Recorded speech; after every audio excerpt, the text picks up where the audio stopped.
All right, this is town of Monroe Board of Finance regular meeting Thursday, January 26th, 7 p.m. This meeting will be recorded and made available on the town's website pursuant to state law. If you're attending remotely, please remember to mute your microphone unless you're speaking. Anyone participating remotely should state their name and title without fumble at the outset of each occasion that such person is speaking. All votes taken, which any member of the bar participating remotely should be taken by roll call unless the vote is unanimous. The chat feature will not be utilized or considered during this meeting. So we are calling to order.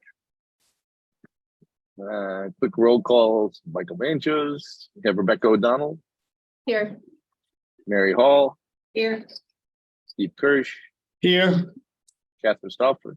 Here. Greg Benno. Here. We've got the first selectman, Ken Kellogg. Here. Ron Banowski. I'm here. Heidi Mead. Here. The tax collector, Deb Hard. Frank Duchess. And Frank Duchess, yes. All right. I missed anybody there? Can't tell in the picture. You got Dennis Conrad as well. Yeah. Got it. And you got Joe Cobbs here too.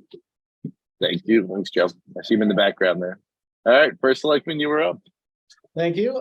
So I want to start out by recognizing our finance department of Mr. Banowski and Ms. Mead for the 6th consecutive year being awarded a Excellence in Financial Reporting Award from the Government Finance Officers Association. And again, that's for our year-end annual comprehensive financial report. It is the highest form of recognition for that organization and just reaffirms all the great work that they are doing. So thank you to both of them. I wanted to just note that we had hoped to have some bonding authorization resolutions for this evening. You'll note they are not on the agenda. The bond council is working on them. They were unable to get them ready in time for the council meeting on Monday. And by charter, council has to vote on them first and then the Board of Finance. So we have every expectation we will have them for the next meeting because we'll have them in time for council, which will happen right before Board of Finance. So we'll come right in line next month and we'll be ready to move on those. And I think it's on your agenda later on. Roads, I just have a brief update. I can give it to you now or wait, whatever you prefer. Give it to us now. We always love to hear about So the company that evaluates every 4 years, as we discussed in the past, they are about 85% done with their field work. So they've got to, they got to get through that. There's some quality measures that they take to validate some data, put together the report, etc. So we're probably about a month out from having something to react to. So hopefully by the next meeting we'll have something to talk about. Perfect. Hey, Mike, this Actually, probably not, maybe not by the net. Well, yeah, we'll be close. Mike, this is Steve. Two things. One, I have a question for the first selectman, and two, we didn't approve the minutes from the prior meeting. Oh shit, I missed that. You're right. Sorry about that. What was that again, I Mike? jumped right ahead. Potty mouth on the record. Exactly. Whoops. So I'll ask the first selectman my question first, and then I'll go Then back you'll make and the motion. Thank you. make a motion. All right. While you're talking about roads, can you Yes. talk about the status of Pepper Street #1 and #2? As part of that, are we going to have to extend our contract with B&O companies, and if so, at what cost? Well, council we've been extending through change orders with town council approval right along because no work can get done without BL there, right? Right. So that has been ongoing. We are actually we have been waiting for the state for quite some time for them to revise the overall project. There's tons of paperwork that they have to get done that we've been waiting on for them. And we keep DOT is one of there's several state agencies. DOT is probably among the top in terms of they have been decimated by staffing shortages. They have I mean, and I'm hearing it from all my peers in other towns. They can't get things done. I actually, we've been bringing it up. We brought it up, I actually brought it up at a regional legislative caucus, not too long ago. I shouldn't say caucus. It was a legislative breakfast for all legislators in the region and the towns of MetroCog. And we're trying to get some airtime with the DOT commissioner and others to say, let's, what can we do to kind of get the logjam up? So we're waiting on paperwork, but the good news is it hasn't, because we've taken actions with council, it hasn't impacted our ability to move forward. We are trying to clarify with DOT on some of the winter work. We got to where we are and now we want to be able to have them do more, but there's a kind of a hanging chad kind of a question that we're just trying to get DOT to say, yes, we are okay. But we're 99% sure that's the case. Again, the winter work that they were going to do is all off-road. It's Right. smaller stuff. So it's not like it's any huge impact, whether it's, we'd like to get them to do it now just to keep things moving along, but it's not, it's the spring where everything really needs to ramp up and, Okay. going. So we're, we're in, I think, a good place we could be at this point. Okay. Oh, Thank you. no, he's here. All right, Mike, I'll go back to item Thank 2 and move for the approval of the meeting minutes and voting record for November 17th, 2022. We have a second. Second. Any comments, questions?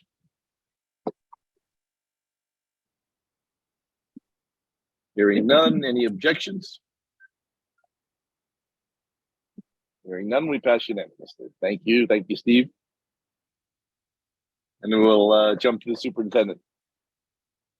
Good evening, everybody. Thanks again for having me. I just wanted to just do kind of the Reader's Digest version on the budget as it was adopted by the Board of Education the other night.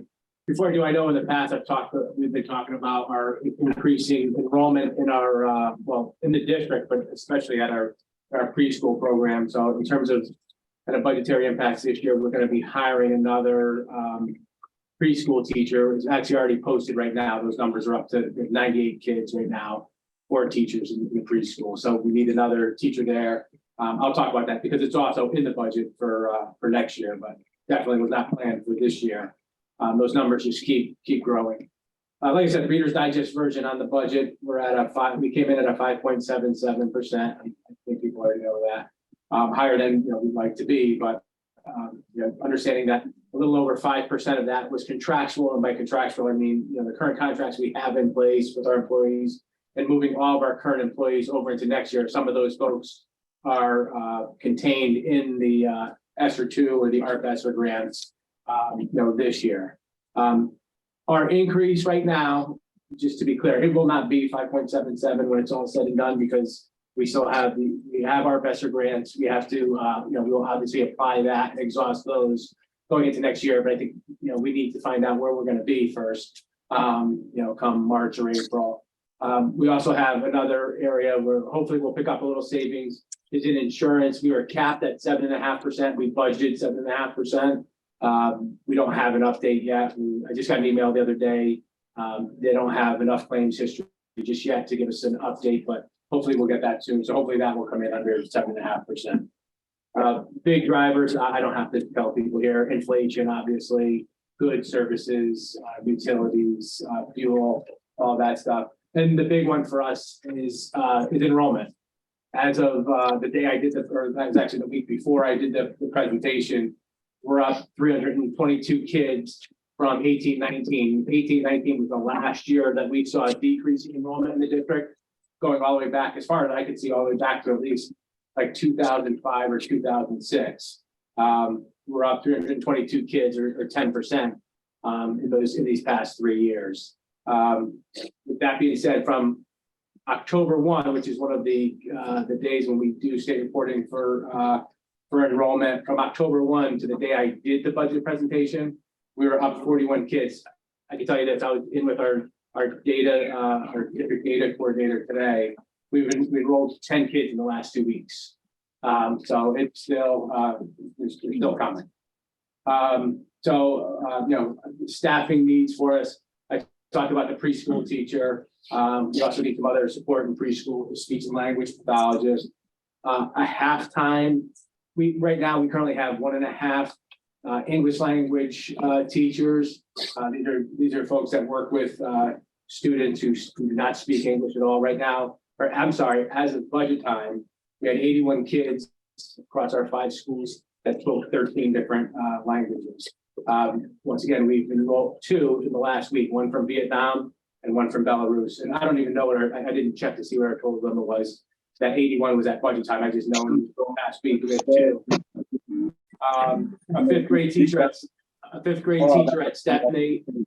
Stepney has had 3 sections. They had 1 cohort of 3 sections. That group is in 5th grade now. They'll rotate out, followed by 4. And then a massive teacher and a special ed teacher at Dr. Hollow.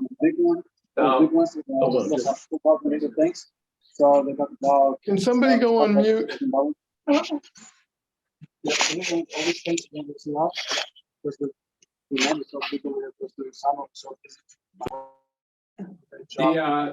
last thing I would just say is, just other concerns that we're dealing with is space needs.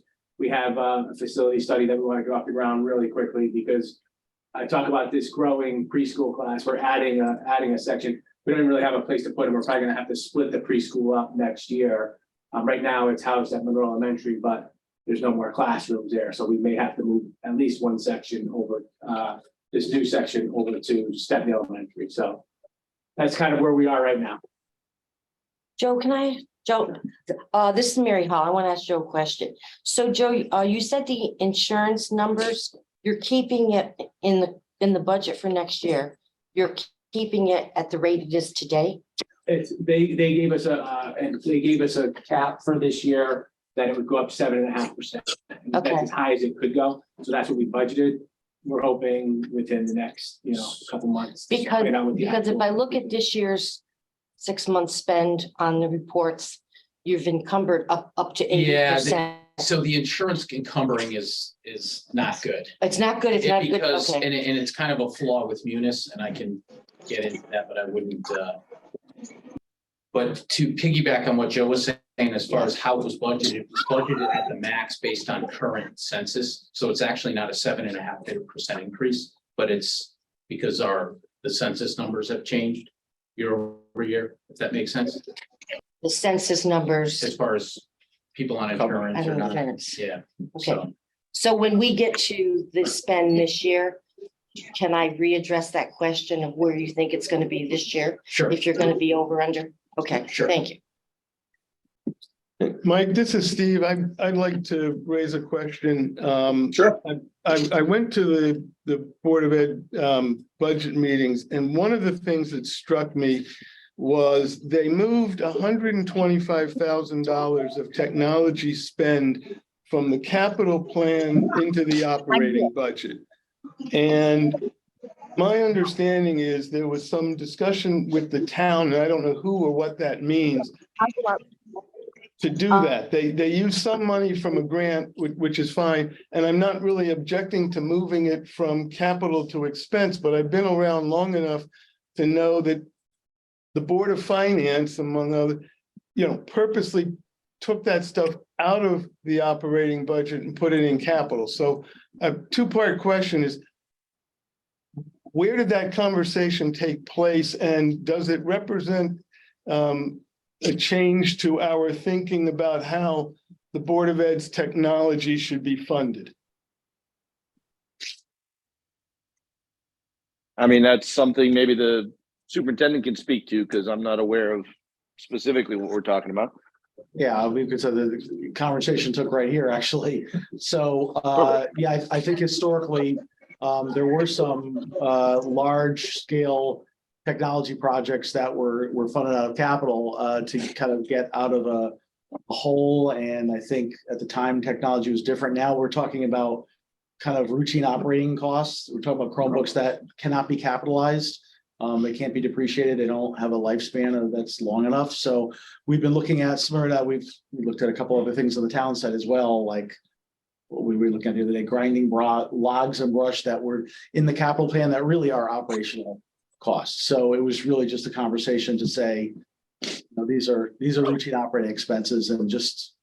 And so Put the them in expectation the is we right- put They that should be in the in now, operating and then going forward, that will all end up in the It should operating be, budget. right. Right. That was yeah. Okay. Yeah, so it's there, it's just a funding. Yeah, source. it's a funding source, but it adds So you can't, to, go long term, it's not something we probably want to bond for. correct, So if they're in the town side, they're gonna be under probably capital reserve, which is funded through the operating budget anyway. So it's tax dollars, any way you look at it. You got current Correct. year tax dollars, not okay, long-term debt. So that was really kind of the thought process. And the $200,000 grant that you referenced, that was a grant that Bill Holsworth, our Director of Economic Development, applied for through it was an earmark that Representative Himes sponsored for us, and we were grateful to get it. And it'll offset a lot of those costs next year. Teacher laptops. yeah, okay, that's fine. It just contributes to the 5.77%. So I have no problem with doing it. It was a surprise because it's a change from Right. what we were doing. Yeah, Okay, yeah. thank you. There's not, because of the grant, I don't think there was that. No, that was the What's the remainder. The grant was the Yeah. 200 and that was the, I think Yeah, 190 handful. came out of capital, 125 ended up. Yeah. Was it 125? 125. 25. yeah, a few items with 125. Okay, got it. Thanks. Perfect. All right. Next on the agenda is the EMS Building Committee. I don't have any questions or comments on that. The paperwork was in the packet. Mike, this is Mary. I have a question on the EMS building, on the phase 2, there's additional projected of $1,000,001, which will take it exactly to the projected. Is that a high number, or do you think it's gonna be over? Do you think it's gonna be under? Because I know phase 1 is probably closed out now, right? Yeah, Phase 1 would close out Right. pre-construction. Okay, so is the $1,000,001 a solid number? Do you think it's gonna be over or under? It's gonna be real close. Right. Okay. Yeah, real close. And I just sat with John O. I was just gonna say, based on who sent the report in, I'm gonna bet it's a pretty tight number. Yeah, it's Yeah, pretty tight. And the good news of the project is It looks all, good. all but done. I mean, there's a few punch list items and they should be, it will be closing. I mean, there's always post-project paperwork and things like that before you can fully close it out, but I mean, they're. I still got one more then. So if it's gonna be tight, the contingency line on this has got $1 million in there. Is that really $1 million for contingency be- still? yeah, no, it's gonna be close using the contingency. Okay, so, and the discussion's been, because some of the items are furniture and fixture, they could always tap into donation funds that they have if they absolutely need to. So the We driver can scale back. on the Yeah. contingency is what's driving? Price escalation, There were a few things in there. There was a garage door. Garage door. Garage door, I which remember. really, Mhm. we did as part of the project, but really weren't part of the scope of the project, but rather than defer the maintenance any longer, it makes sense to just kind of pick it off, as we say, with this project. So, And we approve that. yes, Right. that came Right. here and to council. So that was a big part of it. There was another. I know there was. The other large item that came in was the unanticipated amount of ledge that had to be removed. When they got in there, although there were test pits done, that you never know until you start digging for sure. And there was an added cost for removing the ledge. Okay, all right, thank you. Thanks. All right, public participation. Have anybody in the room?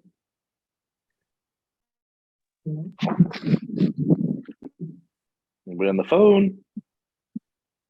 All right, hearing nobody, let's move on to new business. Approval of the real estate suspense list. So Mike, as you know, and just for the record, I've prepared a series of motions for the new business items. So I will New business item 5A, motion for real estate suspense. Resolved in accordance with section 12-165 of the Connecticut General Statutes, the list of real estate delinquent taxes totaling $25.07 as identified by the tax collector's letter of January 5, 2023, be placed in suspense as they are deemed uncollectible on the tax records, and that the full list be incorporated into the minutes of this meeting. These are properties the town acquired in the tax sales and now owned by the town of Monroe. Okay, we have a second. I'll second that. Any discussion? Mike, I'm gonna just say that, this is Debbie, the tax collector, and I just want to say these are properties that the town acquired and they're no longer collectible. So if there's any discussion, I would entertain it. Perfect. All right. Anything else? All right, hearing none. Any opposed? I don't know if you got it. Did you get a second? Yeah. You got Oh, it. yeah, I got a I second. Yeah, actually do have a question about that. sure. If they were acquired by the town, wouldn't they be moved to exempt status? The assessor will not remove them. Okay, The assessor on the October 1st, they were on there. So in his opinion, on July 1st, they were due and payable, even though the town owned the property prior to the July 1st billing. when were they acquired by the town? I think in November. Okay, Got it. Just a timing issue. yep, Yeah. October And- 1st. Exactly. Any further discussion? Hearing none. Any opposed? All right, we're unanimous. Next up. New business 5B, motion for personal property suspense. Resolved in accordance with section 12-165 of the Connecticut General Statutes, the list of personal property delinquent taxes totaling $71,427.11 as identified by the tax collector's letter of January 5, 2023, be placed in suspense as they are deemed uncollectible on the tax records, and that the full list be incorporated into the minutes of this meeting. This is not an abatement of taxes, and every effort will be made to collect them. We have a second. Second. Any discussion, questions? And Mike. I just want to, I Go ahead, just want to say that we can still, they're still on our rolls. We can still collect them. They have been sent to the collection agency and they're in collections, and the collection agency has not had any collections on them as of yet. Like I said, they are still to be collected, but for auditing purposes that we must suspend every year, and that's why it's going in suspense. Mike, this is Mary. Can I ask Deb a question? Sure. When were they sent to the third party for collection? They go with the year in, so if it was the 2018 grand list, they were sent to collection, April of 2020. Okay, so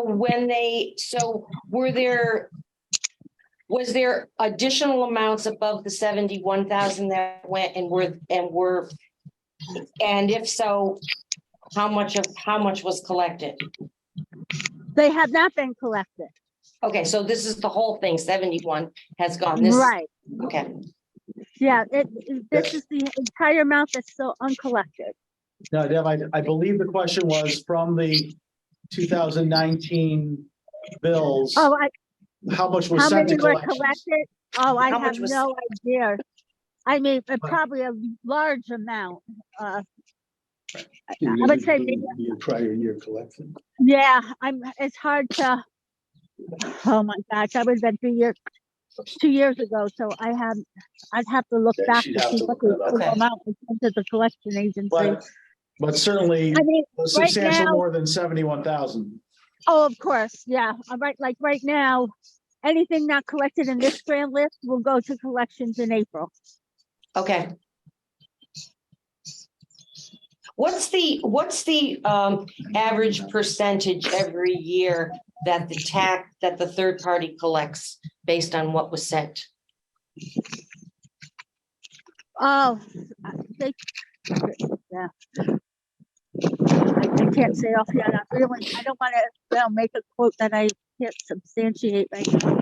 I know they do every effort, and if it's not paid after 2 years, they send it to court, because I know I'm going to court on Monday on 2 cases, so. I honestly don't, I don't know. They collect 15%, and once it goes to court, then they have court fees on top of that, the taxpayer. But the town doesn't pay any of that. It's all absorbed by the taxpayer once it goes to the collection agency. Could you get back to us at the Sure. next meeting, Deb, and let us know about how much percentage is collected? Thank you. I can, yes, thank you. Thank you. And then I guess I just have a question as to, are we paying a fee for the collection agency? No, No fee? no, the taxpayer pays it. Oh, they do. But that's Okay. absorbed by the taxpayer. Okay, We don't pay a dime. Good. Unless they collect. Okay, Thank you. any further discussion? And then that's Okay. their fee. okay. All right, any opposed? I'm hearing none, we were approved. You're up again. New business item 5C, motion for motor vehicle suspense. Resolved in accordance with section 12-165 of the Connecticut General Statutes, the list of motor vehicles and motor vehicle supplemental delinquent taxes totaling $55,243.36 as identified by the tax collector's letter of January 5, 2023, be placed in suspense as they are deemed uncollectible on the tax records, and that the full list be incorporated into the minutes of this meeting. This is not an abatement of taxes, and every effort will be made to collect them. You have a second? I second, Mary Hall. Okay, And the same thing with the personal property with the motor vehicle, it's in collection agency. And they, the exact same thing as with the personal property. So Deb, this is Mary Hall again asking the questions. When you're doing the percentage on the personal property, could you look in to see what that percentage is on vehicles also? Of course I will. I'll have that for next meeting. Thank you. You're welcome. okay, any further discussion? Hearing none, any opposed?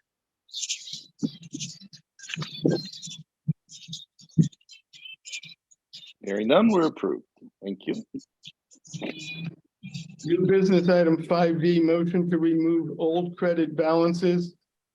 Resolved in accordance with section 12-129 of the Connecticut General Statutes. The board does hereby approve and grant permission to the tax collector to remove old credit balances for 2013 and 2018 grand list in the total amount of $6,239.45 as requested by the tax collector's letter of January 5, 2023, and that the full list be incorporated into the minutes of this meeting. These balances are non-refundable because requests for refunds were not filed in the tax office prior to the end of the 3 years from their due dates. Second, Any discussion? I have one thing. Is there any way that on the motor vehicle section, it says DMV civils, that is not foyable? What's that? I didn't hear it. The civils information on the credit write-offs for motor vehicle, Yes, is not foyable. Oh, FOIable, okay, Yeah. I just learned that the other day. okay. Meaning it should not have appeared. No. I don't know if there's a way to remove it when you're printing Is the that list on though. Is that on the credit balances? Yeah, it's on the credit balance list for motor vehicle. And the civils numbers are on there? Mm-hmm. Okay, yeah, I mean. Okay, Going back. I have to run a list without having the civils numbers on there.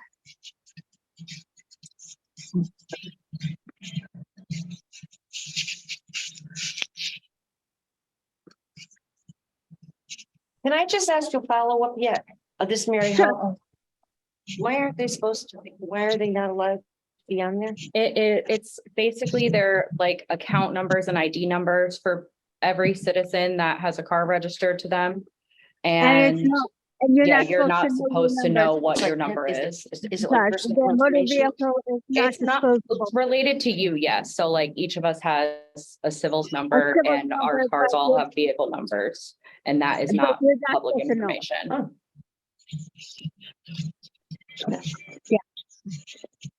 Okay. I didn't realize that it printed with the civils numbers on it. Not something we've done for a few years. I mean, the amounts and everything are correct. It's just that the listing that was provided had civils numbers, and those are supposed to be excluded from public knowledge. I mean, it's not a big deal, but No, it's not a big deal, but it shouldn't have been on there.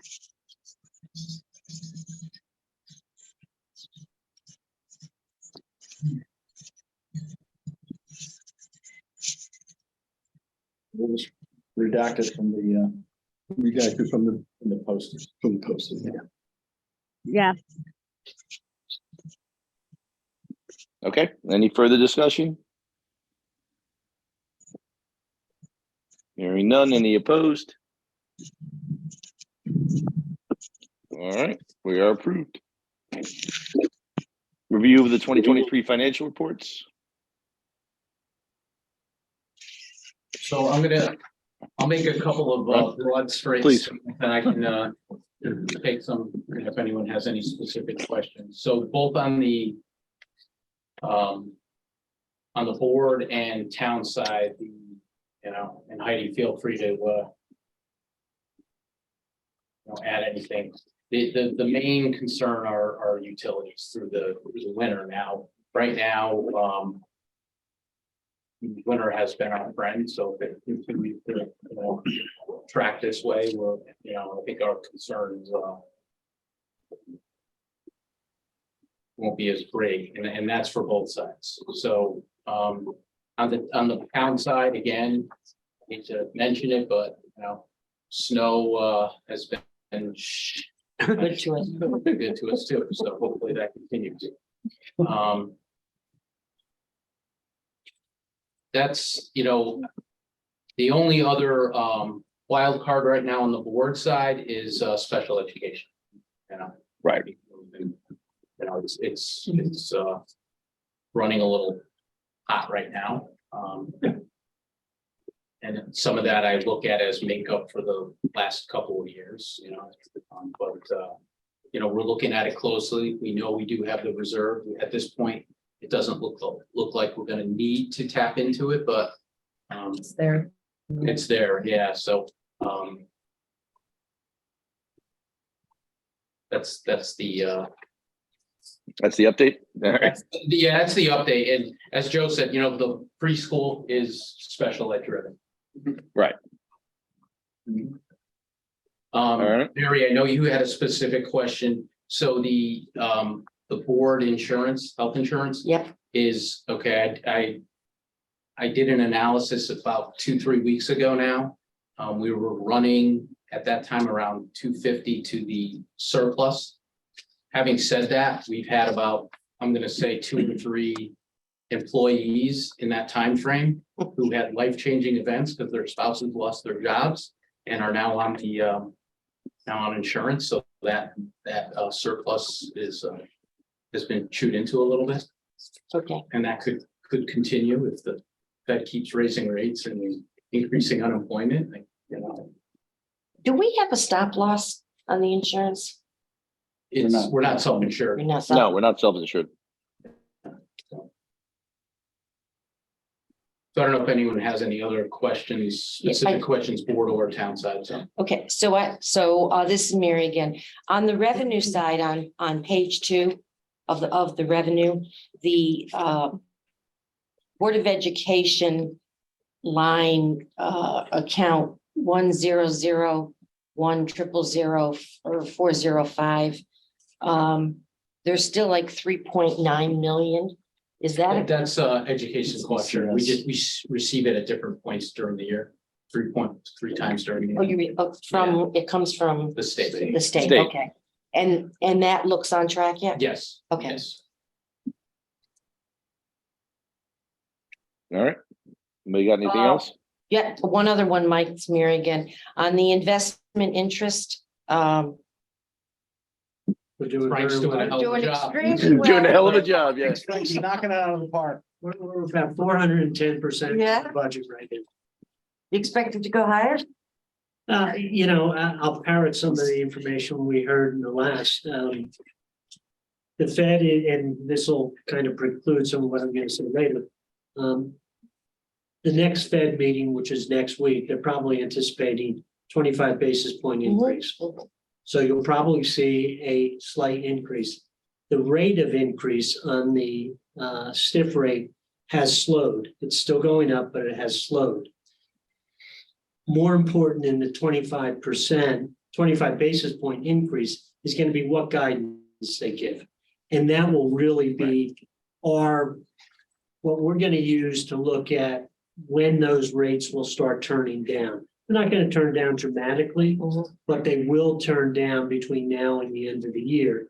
And I think in terms of budgeting for the next fiscal year, That's what. you can't count on them staying at this elevated level over the course of the year. They will gradually go down.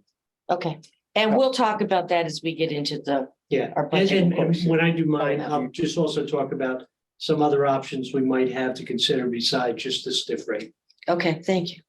You also have to recall, when we, for this current year, we budgeted the 200,000, that was extremely, unusually conservative number based on where everything was at the time. So, we're getting. Yeah, we're getting Closer to- nothing base. You were getting nothing, yeah, so it was, I have 2 other questions. And the first one is to Ken.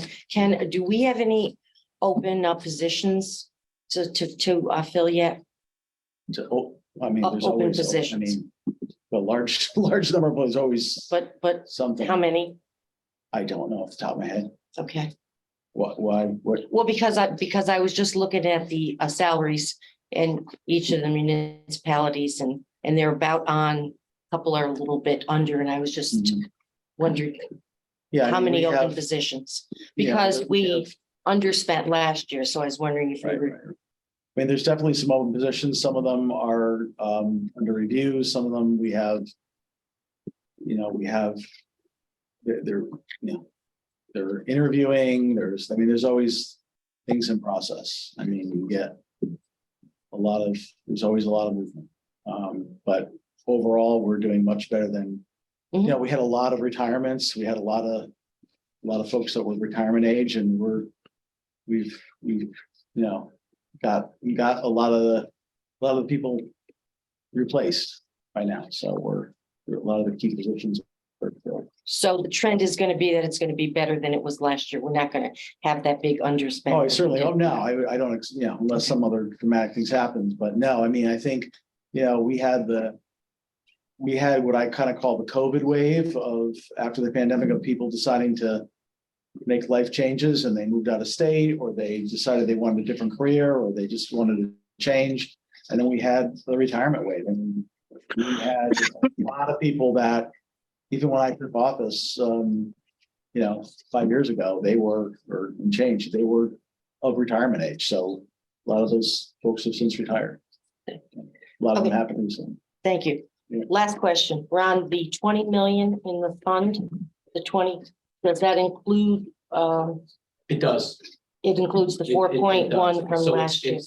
It's the fund balance going into this year.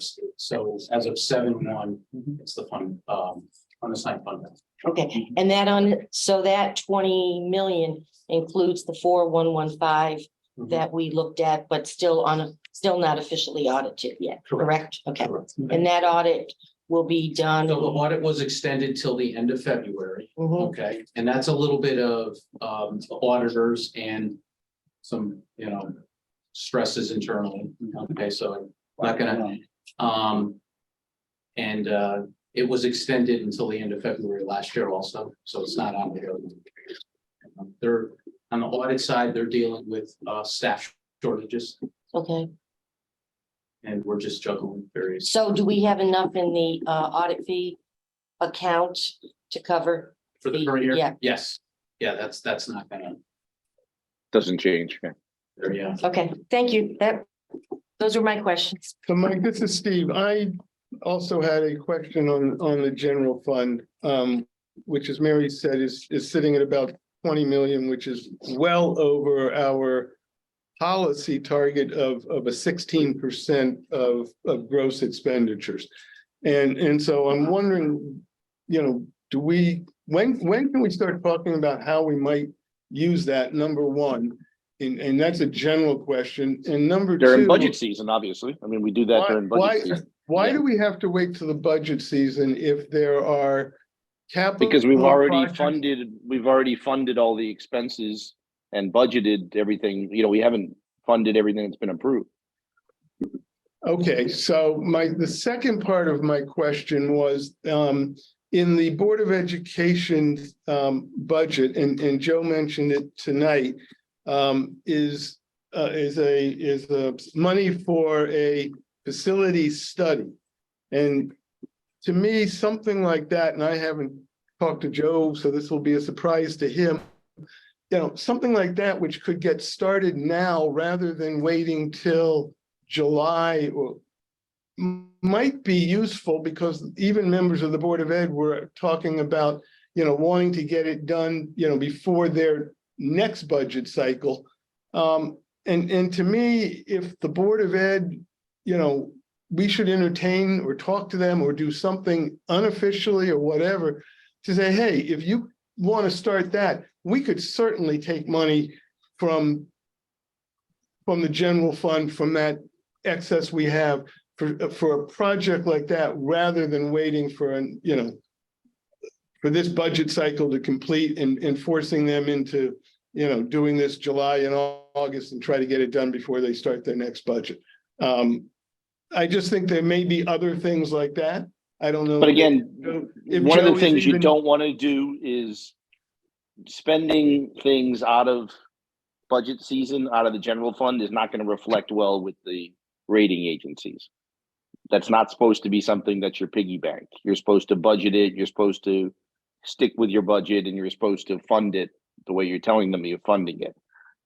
I'm not going to support taking things out of the general fund throughout the course of the year just because we wake up one day and want to spend more money.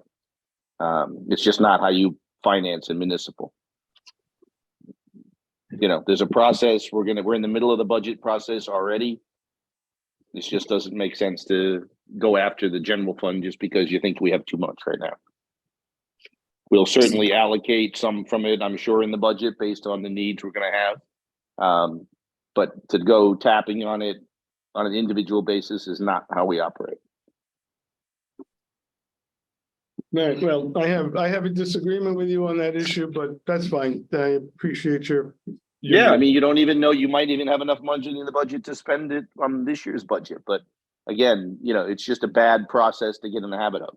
It just sends a bad message.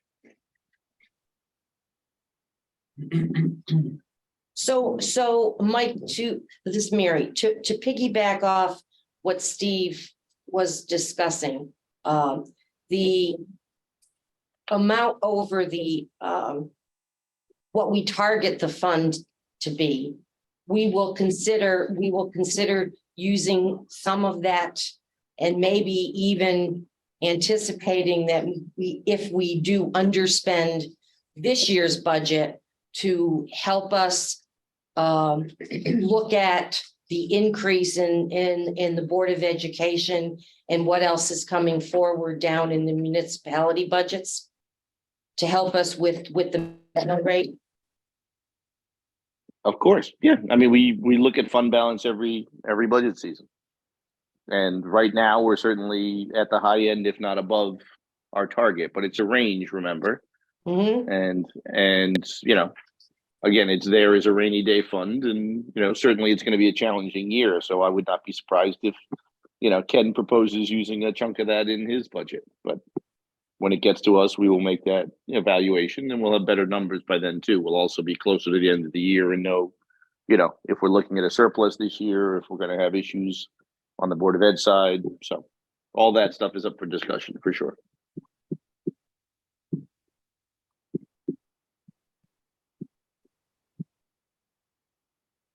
Wanted to throw out that I saved your earlier point. I know I actually commend the board. I know that for many years, this year being one of them, it's not uncommon for smaller capital projects to be addressed based on projected surplus at the end of the year, alleviating the need to bond certain things. And they've done that on more than one occasion. And I'm certain that something of this dollar value could be, could be Absorbed, right? Absolutely. It's theirs to prioritize. It's their allocation. So if they want to move some things around and spend the 75 this year, they can. There's nothing stopping that.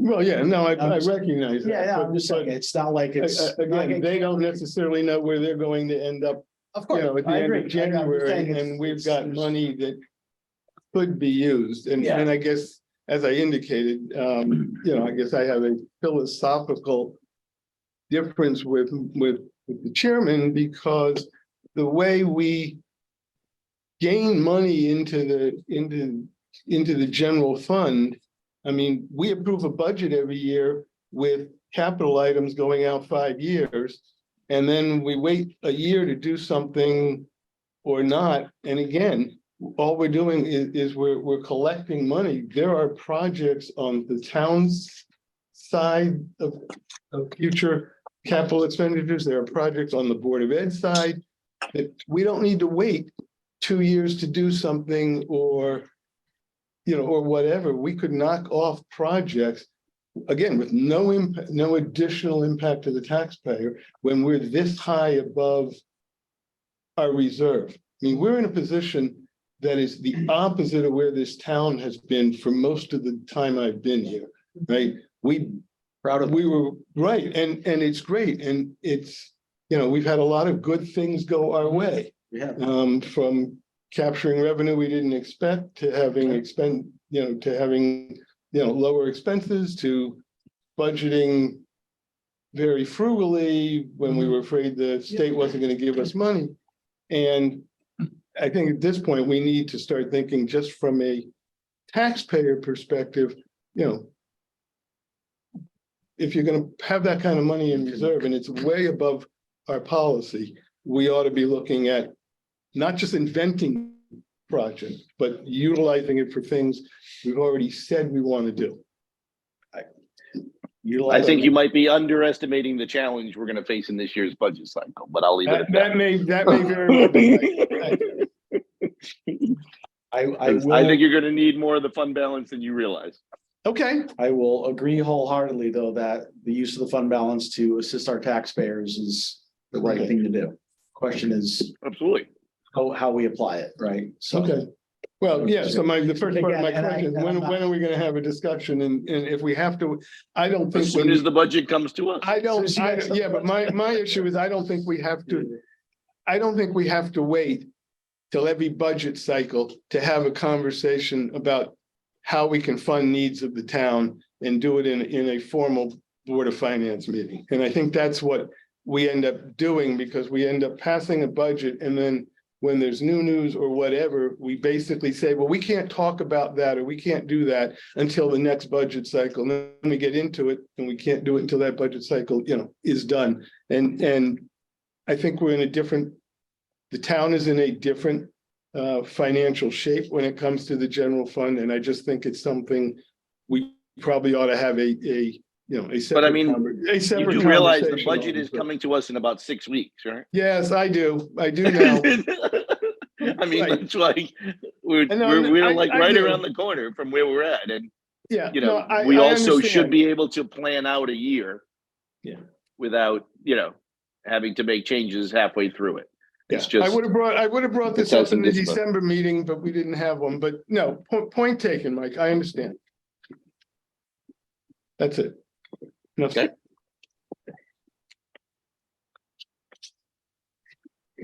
Ron, anything on the quarterlies or the? Yeah, no, well, we kind of broached the funds, subject, yeah. but the fund statement was in, I don't know if anyone has any, the quarterlies are in there for, all the funds for review. I can certainly, I can walk through them or entertain questions if anyone has questions. And On my side. yeah, and I kind of, I broke the, I discussed Board of Ed already with the. Right. I can certainly entertain the questions, but if not, I can move on to the tax law. All right, let's hit the tax collector.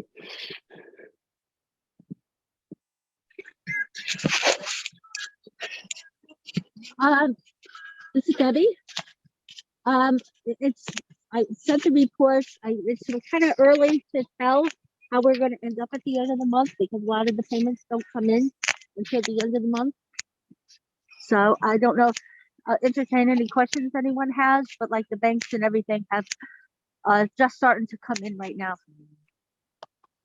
Yeah, can I interject real quick? So it Yep. does say, the tax payments are due next week, so he'll have a better read on how the year's trending next week. Yeah, Ken and I will probably. be in our office. Yeah, I'll probably be hovering meeting. over. And Justin's. I mean, Deb, this is Steve. Do you expect anything abnormal to happen? Not as of yet. It's hard to tell. I think payments are coming in a little slower, but doesn't mean that they're not going to come in at the end of the month. I think last year we saw a precedence because people had COVID money and started paying early and everything. So I have a feeling that most people are waiting till the end of the month before like I said, Ron and I think just said, would have a better read after collections after Wednesday to know exactly where we stand at that time. But they also have postmark dates, so it'll be a couple days maybe after that also. So Deb, We usually have a this line, is we usually have a line out the door the last day. the last day of the month. Deb, I was gonna ask you on the report, how does, the 72%, the 80%, how did that compare to December last year at this time? But I guess you kind of answered it saying that it's a little bit slower in the month of January than it was last year, so I'll Right, hold and off and wait till they come in and see where Yeah, we stand. unfortunately, it's hard to tell at this time because, I don't know where, it's like a different environment right now. So, Mid-January is just not a good time to look at it. No. That's the bottom line. Exactly. Okay. Okay. And historically, we've not had a problem. Yeah. Well, that's the point. I mean, every year for the last number of years, we've said, well, there's this situation and we expect the sky 2020 to, would have been. we a expect year the of sky to concern, fall and it and doesn't. didn't So happen. right. And then You of gotta- the report that I printed on Tuesday, I believe I did get CoreLogic in today, and that was 10 million. So that's not reflected in your report because that just came in today. okay, so that's really good. Nice. Oh, Yeah, Yeah. that's a good amount you're- to come in. Yeah, When you're cutting a check that big, that's why you want to wait till the last minute. that's right. Keep the money. That's correct. That wasn't one person. That was one account. One account? Yeah. No, for the No. 10 million. Well, the bank. the oh, escrow Ken- bank. Ken No, was sorry, implying- one check, but it was for, no, not one tax account. No. Oh, Oh, no, okay, yeah. I was like, Yeah, But it was one payment, yeah. For one multiple. pay, yeah, yeah, okay. okay. Very good. All right, treasurer. Yeah, just to follow up, as Mary pointed out, we're actually seeing a very positive impact from what's happening in interest rates. Against that budget of 200,000, year to date, we've taken in 821,000 in terms of interest. But that rate of increase in terms of the stiff rate has slowed down. We're currently at 4.52%. Depending on what's happening with the Fed, we're going to need to start taking a look, probably not too distant future, of some alternatives.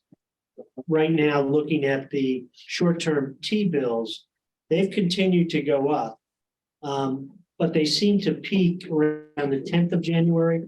The 6 month was up to 4.89%. It's back down to 4.83%. But we're still looking at Treasury.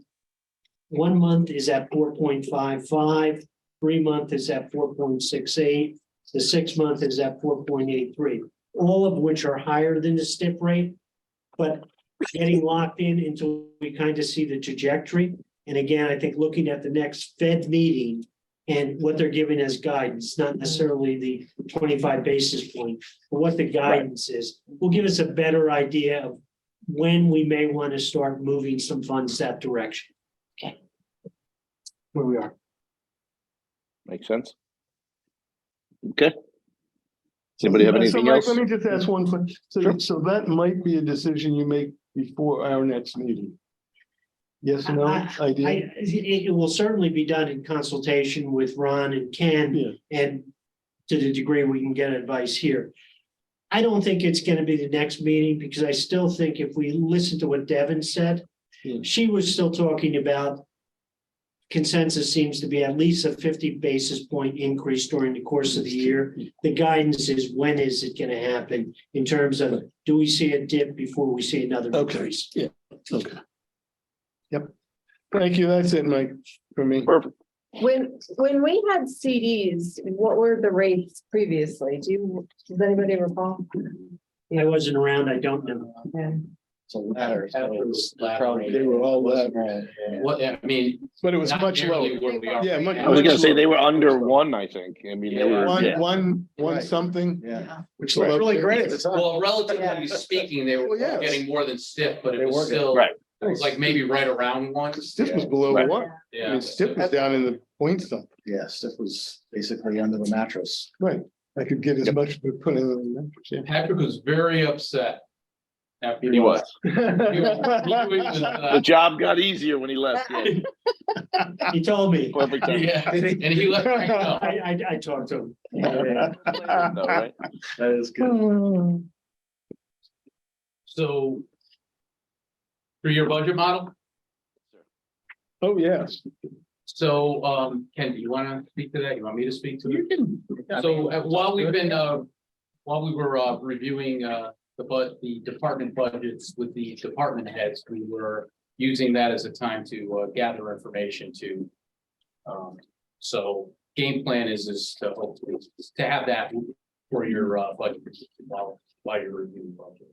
But the thought was, say, let's do a little more groundwork while the opportunity was there. So we piggybacked it with the department budget reviews. So. All right. And I know Ken touched on the roads earlier. So we're about 85% done with the study. So hopefully we'll have that in the next Yeah, the field portion, yeah. real portion. So hopefully we'll have that Yeah. when we're in the midst of budget. Have they given us any data or they're just holding the No, data until it's all? they- they- Yeah, they don't give us anything until it's done. No sneak previews. Yeah, Yeah. Mike, this is Mary. Can I ask a question? It's not on it's new business. It's not on the agenda. what do you need? Go ahead. Okay, it's something that was in the Monroe Sun. It's on this new proposal for this Gateway Commons. And I looked on the web, I looked on our website today and I didn't see the minutes of the P and Z meeting. I'd like to understand, and maybe maybe Ken knows, how this new venture is going to only give us 113,000 in anticipated revenue going forward. I haven't You haven't looked I at it haven't yet? seen what you're looking at. It was in the Monroe Sun. Yeah, Bill I wrote it. don't know. I mean, I know that, Most of it's in Trumbull. they probably did Right. an economic impact projection, which was requested by staff and the commission, but I mean, it's. We presented it on Thursday. He presented it last Thursday to P and Z. The applicant did. The Stanley, Stanley Gutowski. Right. Yeah, So Right. that's, I mean, that's a projection based upon what everything has to be. That would be a process once things are built and the assessor assesses everything, but I'm not sure that is a project that's in both towns, right? So Right. there's a bit of an exercise in determining, which units, which portion will be in Trumbull, which portion's in Monroe. So there's definitely a split there. The entire project is not in Monroe. I know that. Bigger I know parts that. in Trumbull. the bigger parts. The bigger parts. Yes. Yeah, it's where the. But he talks about that, that there's a net 3 additional children to That's all educate. their projection. It's all in the That's a- projection, but it was presented to P and Z. So I was wondering if we, because it's not in the town, it's not in the P and Z meetings yet. Report. So when could we get to see that? I guess is my question. I will. You haven't seen it? I'll ask them why the meeting was. Thursday. It was just This It Thursday. was Oh, just yeah. Thursday. Yeah, Yeah. so the minutes wouldn't have been Filed yet. filed yet, but they should, I can ask Christie tomorrow if they're ready. and Well, make maybe sure they get they'll up. be in the minutes. Yeah. It just seemed, Yeah, I can. So what exactly are you want like a? I'd like to more detailed- understand how they they're got to that number? estimated. It's 113,000. I'll find- I mean, they must have, I'm sure they gave the commission some kind of. I'm sure they did. Some kind of report. or Well, they something. talked about additional children and Yeah, police that coverage. was and fire supposed to be a coverage. net number. Yeah, we'll have to see what they Yeah. presented. I will find out. It just looked low to me. Hmm, Seemed, but Got it. Anything else?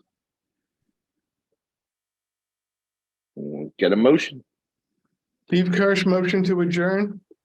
Mary Hall second. Thanks, guys. Thank you all.